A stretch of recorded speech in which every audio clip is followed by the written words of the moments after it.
Biltong is a favorite South African snack. It's the perfect thing to satiate that salty craving and something I've enjoyed all my life.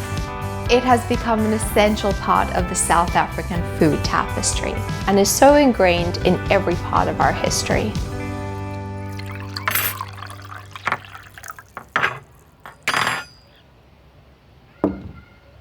The area of southern Africa where Biltong hails is an arid climate with very warm, lightly windy springs and summers. And many houses in the semi-desert climate would hang seasoned meat in the rafters of the ceiling above the kitchen to dry, along with fruits such as apricots. This was referenced in the 1883 novel The Story of an African Farm by Olive Schreiner. The dried meat is often mistakenly compared to American-style beef jerky, but the two have a couple of important differences. Biltong is cured and dehydrated in large pieces, while jerky is marinated and cut into smaller pieces before drying or smoking. This results in very different textures and tastes. The name Biltong is Dutch, meaning rump and strip, a nod towards the shape of the long strips of meat which are hung to dry. Although the name is from Boer farmers originating from the Netherlands who began settling in southern Africa in 1647, dried meat was being made and eaten by the native Khoisan for centuries before this. The first European settlement in the area, which is now Cape Town and its surrounding towns, was intended as a refueling post for ships traveling from Europe to the east. The ships would take a break in the area, stock up on food, wine, and other necessities before continuing their journey. These merchant ships were often trading in spices from India, Indonesia, and Southeast Asia. Black pepper, coriander, and clove were very popular spices in Europe, and these were then used to flavor the meat before the drying process. Biltong, along with other dried foods, were an essential part of survival in the interior of southern Africa, where the cold, dry winters made fresh food scarce.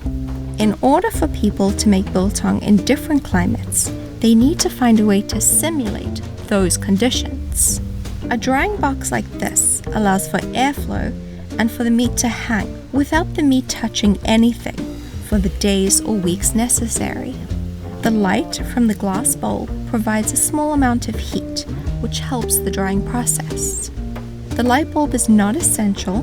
The most important thing is to keep the environment dry with lots of airflow.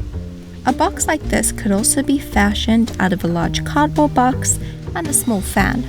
Biltong and other dried meats such as rooibos are popular snacks, available practically everywhere you go, often eaten as a bar snack and during rugby matches or other sporting events. I like my biltong pretty fatty, but you can use a leaner cut of meat, you can make it drier or wetter, and you can add different seasonings to your marinade. You can also experiment with different kinds of meat. We've made beef, the most common and readily available biltong, but in South Africa, other kinds of biltong include ostrich and game meats. So in the US, experimenting with something like bison could be interesting. It does take a little bit of time to make. To dry this took about 2 weeks, but you can make a big quantity and always have a delicious snack on hand. It's well worth the effort. Did you know, besides being a great flavor enhancer, a 2017 study showed that the oils in the coriander seed used are also antimicrobial, helping to preserve the meat. If you want to know about where some of your favorite dishes come from, don't forget to like, subscribe, and I'll see you in the next episode.